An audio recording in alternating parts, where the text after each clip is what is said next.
competitive automotive sector comes down to the people you can recruit, the people you can train, and the people you can retain.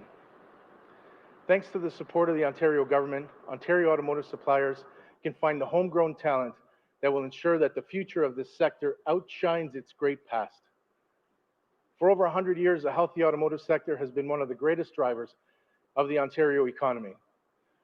Over 100,000 Ontarians work for companies like ABC, and like the millions of face shields made here in this plant this summer, thousands of them stepped up in the greatest peacetime mobilization of this province's industrial capacity in the fight against COVID-19. The strong partnership with this government is central to our making the world's greatest cars here for another 100 years, as well as the face shields, the masks, the gowns, the test swabs, and the life-saving ventilators our families and friends need today to stay safe in a global pandemic. Thank you. And before I pass the podium over to my friend, the Premier, I want to share it personally that the Premier and his ministers were extremely accessible during the COVID peak, and their leadership made it possible for the companies I represent to help keep everybody safe. And that's a personal, heartfelt thank you from me. It's my pleasure to welcome Ontario Premier Doug Ford to the podium. Well, thank you so much, Flavio, and thank you for all the work that you've been doing throughout this pandemic. My friends, Ontario's auto part manufacturers have been a true partner during this pandemic. Ontario companies, manufacturers, they've stepped up. And that's why it's great to be back right here at ABC Technologies. And I'll tell you, ABC has plants all over the place, and I'm happy they're have quite a few plants here in Etobicoke North. ABC is helping to make face shields, ventilators, and other medical equipment, and they're building another factory in Brampton. This is great news, so congratulations, Todd, and your entire team. But ABC and many other manufacturers face a significant challenge. They need talent. They need skilled workers to be scaled up and produce these top-notch Ontario-made products. That's why I'm here today with my Minister of Labor and Training, Monte McNaughton, and Minister of Economic Development, Vic Fedeli, along with my Associate Minister, Kinga Surma from Etobicoke. Our auto sector, our advanced manufacturing sector, they are the lifeblood of our economy. When these industries prosper, Ontario prospers, and we won't stop until every business is back on its feet. And we are well on our way. Ontario added 528,000 jobs in June and July. That's over 500,000 people back to work, including 72,000 new manufacturing jobs. But we have to keep going, and it starts with having the right people with the right skills. That's why I'm proud to announce today our government is investing $9.3 million in 11 training projects to help 2,300 students and job seekers prepare for careers in the auto and advanced manufacturing sectors. That includes $2.2 million investment for our partners in the Auto Parts Manufacturing Association to create over 660 internship opportunities working with its members.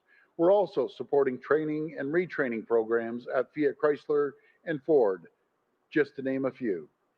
These are incredible projects that will help young people pursue a career in the skilled trades.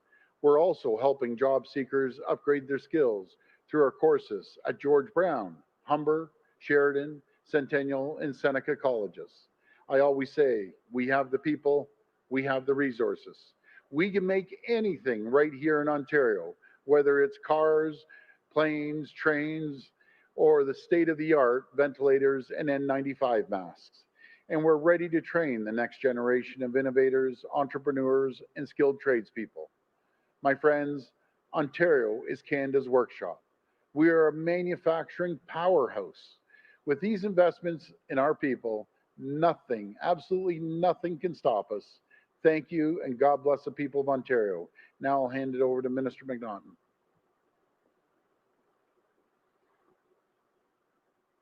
Well, thank you very much, Premier Ford. It's great to be here today with you, with Minister Fedeli and Minister Surma. I'd like to also thank ABC Technologies for hosting us and the representatives of the Automotive Parts Manufacturers Association and the rest of you who are here with us today. Ontario's automotive and manufacturing sectors are such important pillars of our economy. And to grow our economy, especially now, we need workers with the right sets of skills. That was true before the pandemic, but even more so today. As we carefully reopen our economy and employers start to hire again, they need to find workers who are suited for new types of jobs. They may have had to shift their production or upgrade to new technologies and processes, which will require new skills. And to excel in these new jobs, workers, job seekers, and even students in college or university will need to upgrade their skill sets. This is about creating a talent pipeline that satisfies employers' needs. That's why, as the Premier mentioned, we're investing this $9.3 million in 11 fantastic auto and advanced manufacturing training projects right across the GTA. For example, the Automotive Parts Manufacturers Association runs a project that will create 669 hands-on learning opportunities. Several public colleges in the GTA are contributing as well.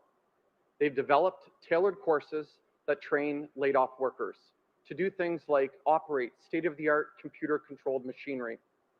These new courses deliver high-quality training in a very short time frame and give workers and students an impressive credential and a great shot at landing a job.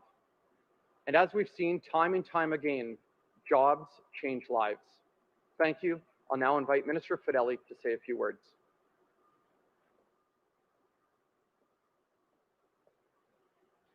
Thank you, Minister McNaughton, and good afternoon, everyone. Ontario is home to world-class automotive and advanced manufacturing sectors. And what is their greatest strength? It's the talented people whose expertise, ingenuity, and collaboration keep Ontario's industries at the forefront of innovation and product development. With today's announcement, more than 2,000 people will have the opportunity to train for rewarding careers and become part of Ontario's dynamic manufacturing future. Ontario manufacturers have been front and center in the fight against COVID-19, with many companies retooling their operations to make essential supplies and equipment. The Automotive Parts Manufacturers Association and its member companies have been leading this effort from the very beginning.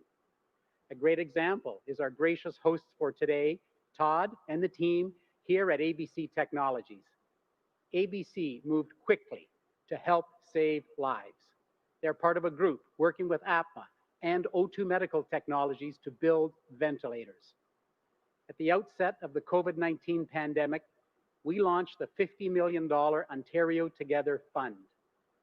This fund is helping businesses retool their operations to produce PPE and develop technology-driven solutions and services for businesses to reopen safely. We've moved quickly on this, already announcing a whole roster of projects with many more in the pipeline. Congratulations to everybody who's involved in today's announcement.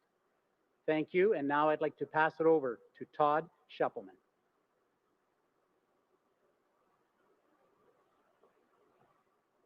Thank you. It's an honor to be hosting today's event at ABC Technologies MSB plant in Etobicoke. And I would like to thank Premier Ford, Minister McNaughton, and Minister Fedeli on today's announcement to provide such timely investment in Toronto. I'd also like to thank the catalyst of our industry, Flavio Volpe from the Automotive Parts Manufacturing Association. I also recognize representatives of the Ontario automotive industry from Magna, Linamar, Martin Ria, the Woodbridge Group, AGS Automotive, Acetronic, and the Canadian manufacturer and exporters, and Unifor.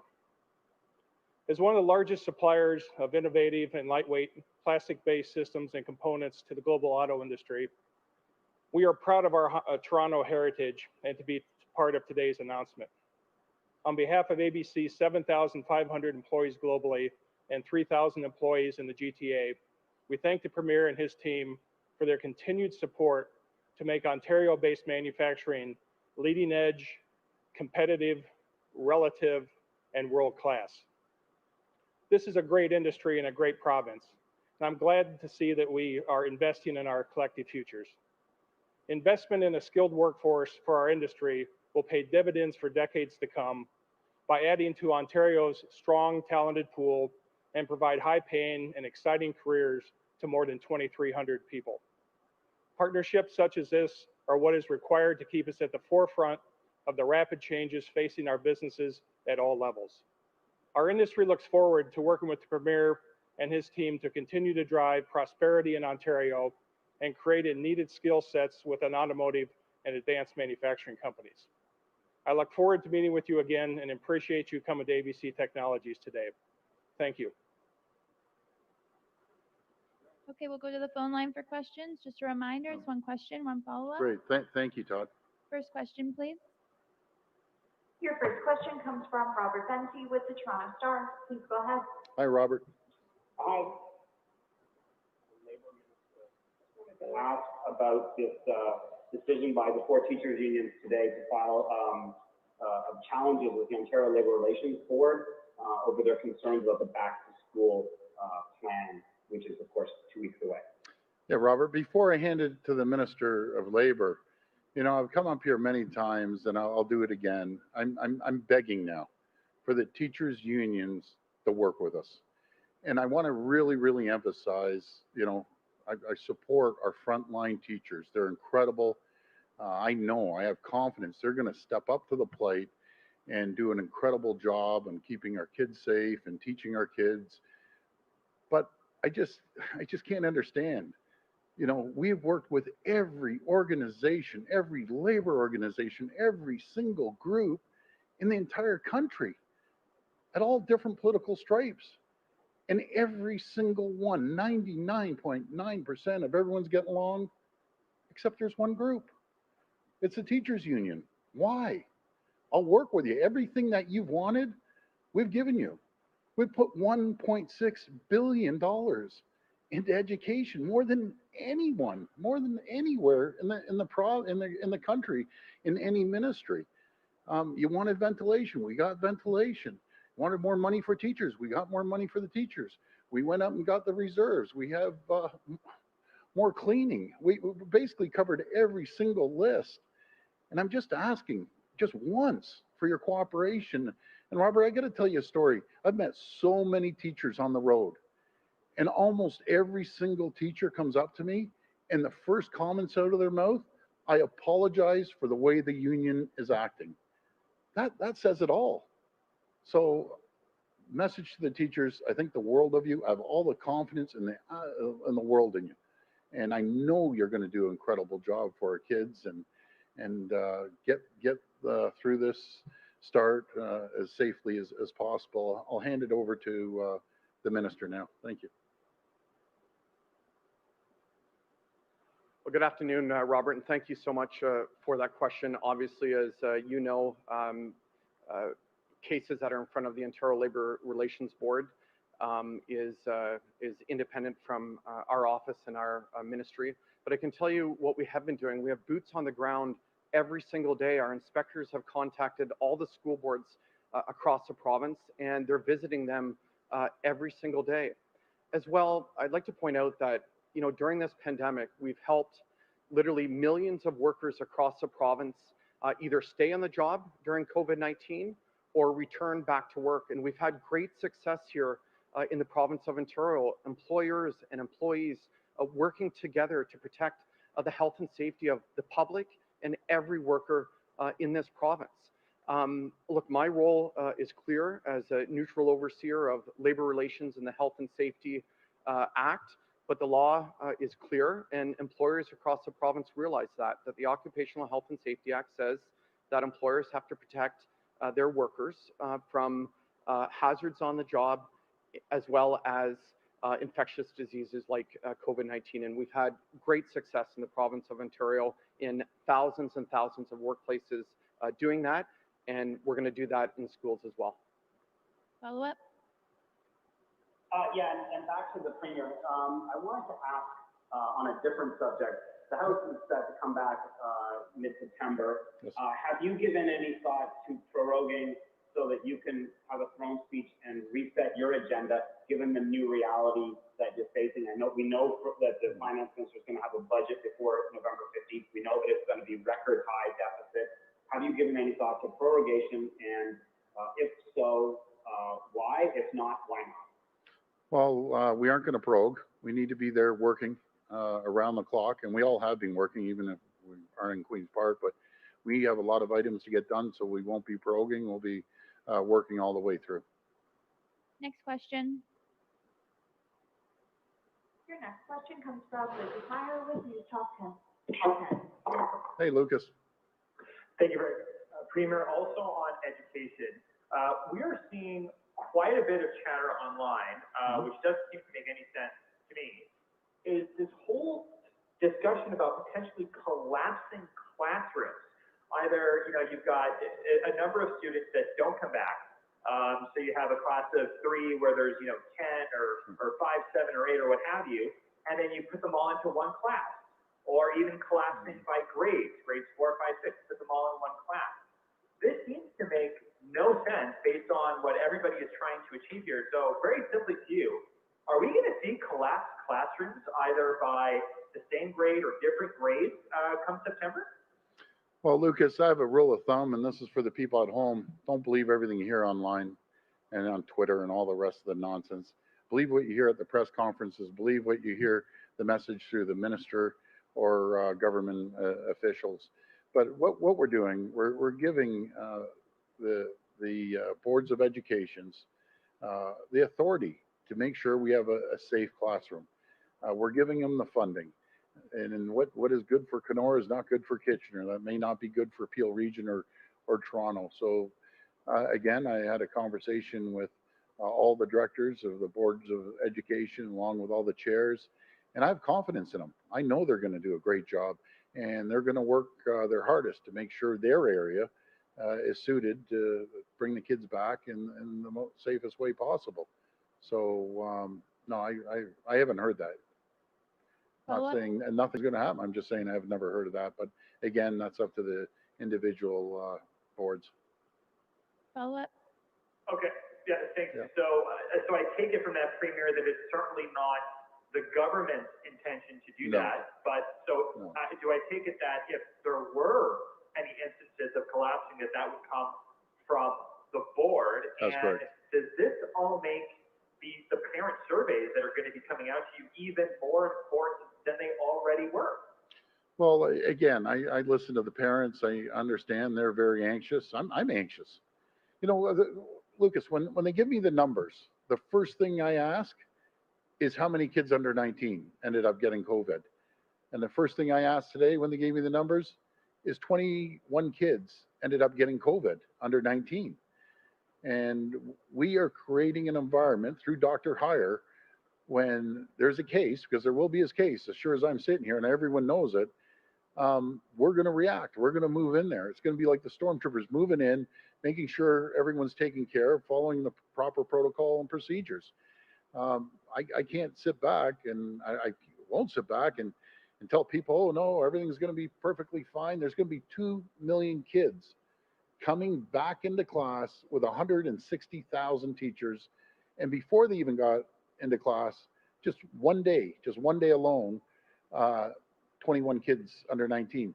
Before this, it was 2,641, or it's 2,461. I'm not too sure, but it was over 2,000 kids under 19. And that's why I keep emphasizing practice social distancing. It's absolutely critical. The kids going back to college and university, please don't go out there partying, because it just picks up speed, and that's it. It's off to the races. And a number of cases, I think it was over 40 cases in between 20 and 39.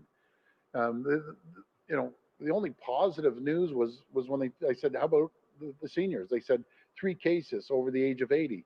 So 80-year-olds are doing better than our younger folks because they listen. They're listening. So I just need our young people to listen and try to be as safe as possible. That's my biggest concern. Next question. Your next question comes from Brian Lilly with the Toronto Sun. Please go ahead. Hi, Brian.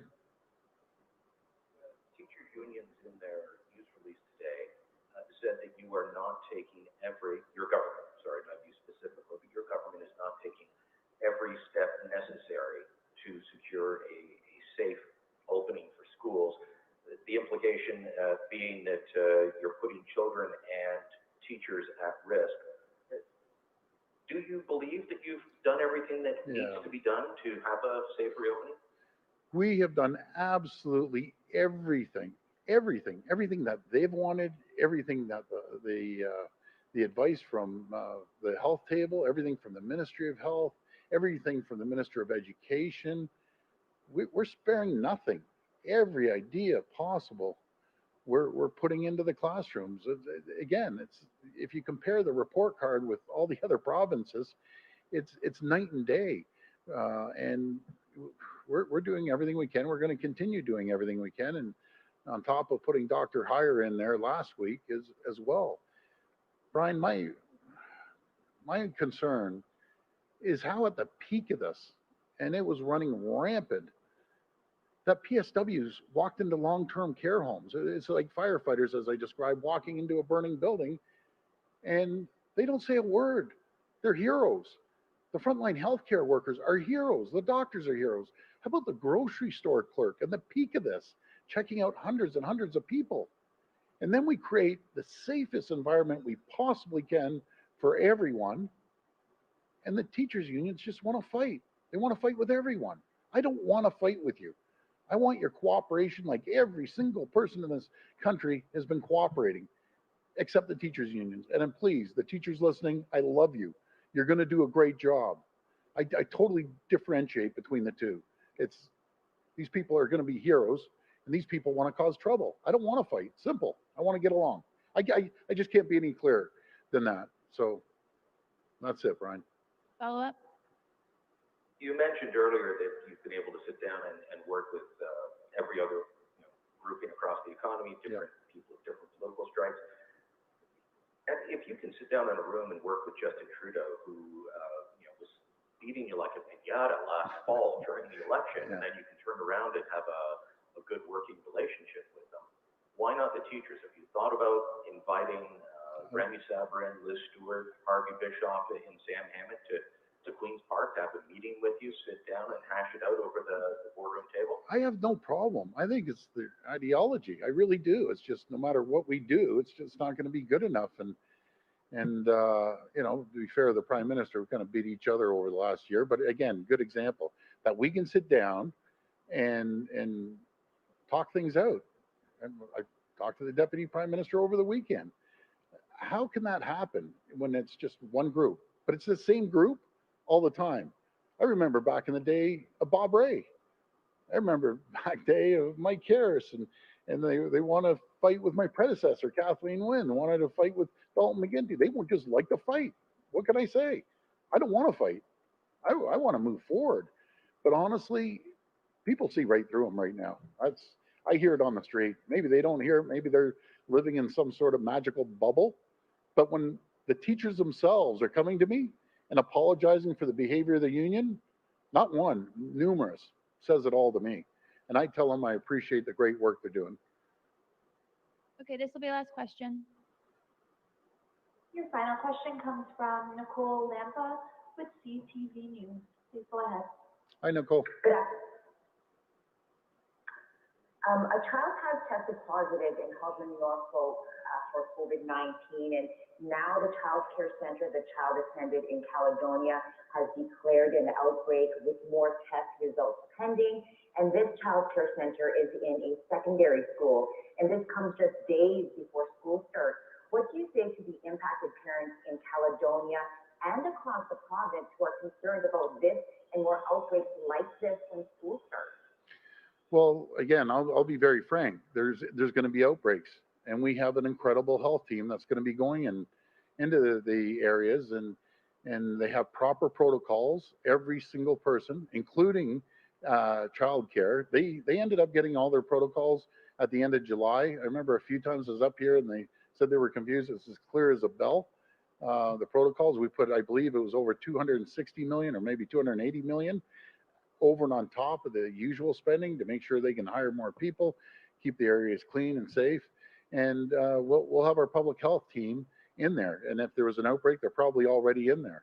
And Dr. Heyer, which again is probably one of the best doctors in the entire country, he proved himself over and over again on top of getting testing ramping up, and they did that with Matt Anderson with cooperation of public health. And they work very closely. Dr. Williams and Dr. Heyer work very closely as a team together. They're going in there and they're going to make sure they have proper sanitation, cleaning, and then follow the protocols about reopening it up again. So we're ready. We're ready, and we're going to move as soon as the outbreak happens. And it could be the first day, it could be the second. And I just want to remind everyone, if it really starts taking off, I will not hesitate for a second to close these schools down. In the blink of an eye, they're down, they're done, bang, closed. I'm not chancing anything. So with the cooperation of all our medical teams, with the great teachers we have, there will be bumps in the road, but we will get through it like we've able to get through every other challenge the world, the country, and this province has seen. We will get through it. Follow up. If you're not chancing anything, then why not lower the outbreak protocol for schools to 1 case versus the 2 cases that you currently have under the outbreak protocols for schools? You know, I'm not the medical professional. I've never questioned a team. But do you know what I always say? It's not one individual person, not one individual doc. It's numerous doctors around the table. I've seen it. I've heard them. And they have debates at their own table, but they all come out with the same consensus, the same united message. So if they're telling me it's 2, I have to listen to them. I'm going to always listen to the docs and science. Okay, thank you, everyone. Okay, thank you, everyone, and thanks, ABC. You guys are champs. Thank you.